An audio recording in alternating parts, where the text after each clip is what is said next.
Jeune Pépa, l'homme qui ne pouvait dormir sans faire l'amour. Dans le village de Kalundwe, un homme du nom de Jeune Pépas était connu pour une étrange particularité. Il ne pouvait s'endormir sans avoir fait l'amour. Ce n'était ni une malédiction ni une bénédiction, mais une énigme qui le suivait depuis son enfance. Le secret de Jeune Pépas. Sa mère, une grande guérisseuse du royaume Luba, avait tenté tous les remèdes possibles, des potions de sommeil aux prières aux ancêtres, mais rien n'y faisait. Jeune Pépa passait des nuits blanches, errant sous la lune, jusqu'à ce qu'il découvre par hasard que l'union charnelle le plongeait, aussitôt dans un profond sommeil. Les villageois chuchotaient que son âme appartenait à un esprit du plaisir, un Mukishi qu'il avait marqué à la naissance.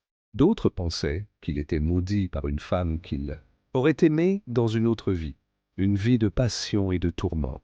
Grâce à son charisme et sa beauté, Jeune Pépas ne manquait jamais de compagnie.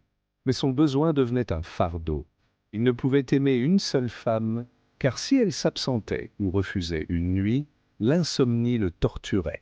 Un jour, il tomba amoureux de Kalala, femme mystérieuse venue des terres, Lunda. Elle l'aimait profondément, mais refusa de devenir son remède. Elle lui dit « Si ton sommeil dépend de l'amour, alors ton cœur n'est pas libre. » Ces mots frappèrent Jeune Pépas comme la foudre. Il décida alors de consulter un vieux devin qui lui révéla la vérité. « Tu as été conçu sous l'étoile de l'oubli. Ton âme cherche à se rappeler une passion passée, et tant qu'elle ne la retrouvera pas, tu ne connaîtras jamais le repos. » Le voyage vers la rédemption.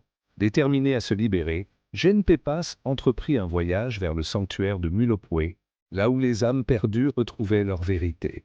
Après plusieurs épreuves, il revécut en rêve une vie ancienne, où il était lié à une femme qu'il avait abandonnée. En se réveillant, il ressentit un apaisement qu'il n'avait jamais connu.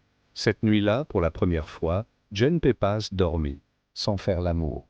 Depuis ce jour, il devint un conteur, partageant son histoire pour enseigner que le vrai sommeil vient de la paix du cœur et non du désir du corps. N'oubliez de s'abonner et aussi, si vous êtes créateur de contenu, n'hésite pas à utiliser monica.im pour transformer des images en vidéos. Je l'avais ajouté pour toi ici en description.